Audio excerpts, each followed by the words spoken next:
تعالوا بقى ناخد حتة من الكيك القمر دي ونحطها على طبق روميو وجولييت وناكل.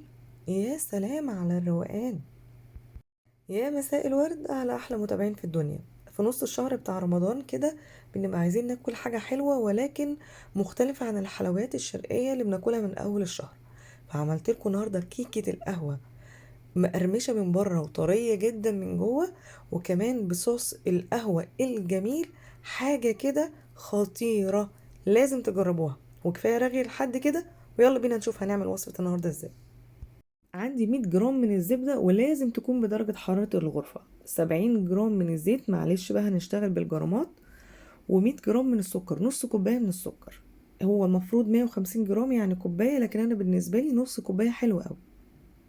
هنضرب بقى على سرعة منخفضة، وبعد كده لما تندمج الخليط هديها ضربتين كده على سرعة عالية، وهقفل المضرب. شايفين بقت عاملة ازاي؟ حلو قوي كده بالنسبة لي. مش عايزة بالغ في ضرب الزبدة، مش بعمل بيتي فور او بسكوت، بس تندمج مع المكونات اللي معايا. ومعايا علبة زبادي اللي هي 105 جرام، وطالما بستخدم زبدة يبقى كل حاجة هحطها لازم تكون بدرجة حرارة الغرفة.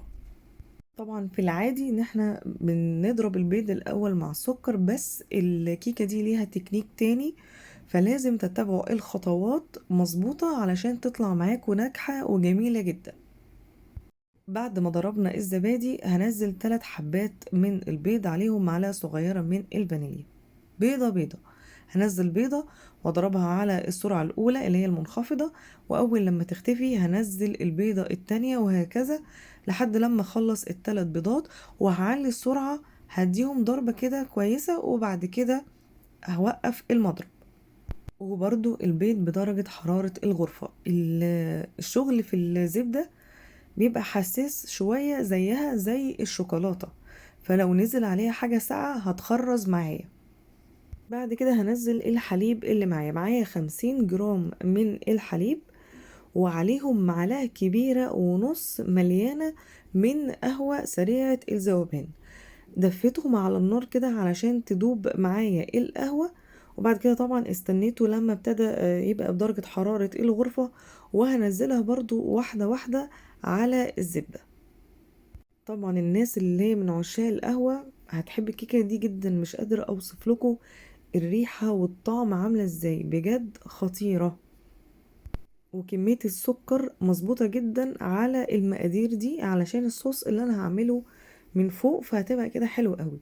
كده خلاص اندمجت معايا كل المكونات، وده اللون بعد ما حطيت القهوة اللي هي سريعة الذوبان. هشيل بقى المضرب الكهربائي واشتغل بالمضرب اليدوي. بالنسبة للمكونات الجافة، 250 جرام من الدقيق، ومعايا 25 جرام من النشا، ومعلقة كبيرة مليانة من البيكنج باودر. لو الكيس بتاع البيكنج باودر فيه كمية صغيرة يبقى هستخدم كيسين. هنزل بقى الدقيق على 3 مراحل، طبعا بكون نخلاهم، واضرب بالمضرب اليدوي لحد لما يختفي معايا الدقيق. عايزه اوريكم بس القوام بيبقى عامل ازاي، علشان ما حدش يقول انها متماسكه فازود سوائل، لا هي كده مظبوطه. هو ده القوام بتاعي اللي انا عايزاه، كده الكيكه تمام. دي مقادير قالب مقاس 24 او 25، انا حطيتها في القالب بتاع الانجليش كيك اللي هو المقاس 3 الكبير. وطبعا دهنته بالزيت كويس قوي، وممكن تبطنوه بالدقيق علشان تخرج معاكم منتهى السهولة. هدخله يستوي في فرن حامي 180 درجة على الرف الشبكة اللي في النص. هحط القالب بتاع الانجليش كيك في صينية بحيث ان هو يكون متساوي معايا جوه الفرن، وتطلع الكيكة مظبوطة معايا. بعد 30 دقيقة هبص عليها، هي خدت معايا 35 دقيقة مظبوطة.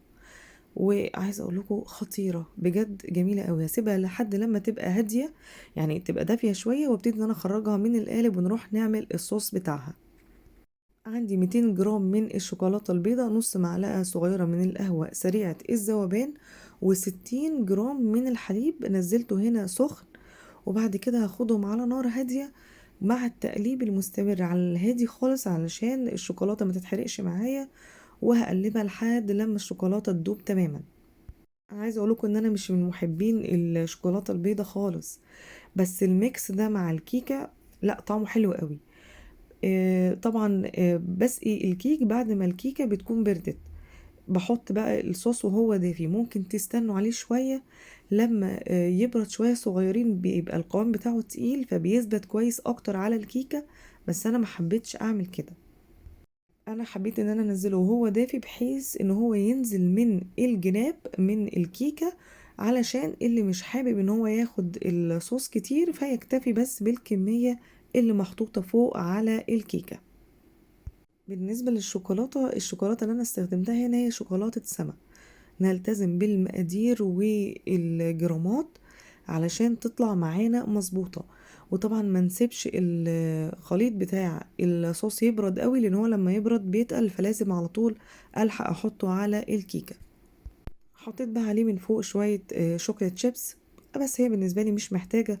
عايزة اقولكم خطيرة جدا وجميلة، مقرمشة من فوق ومن جوه، القوام بتاع الزبدة مخلي الكيكة في حتة تانية خالص. وخلصت معانا حلقة النهاردة، والسلام عليكم ورحمة الله وبركاته، ورمضان كريم.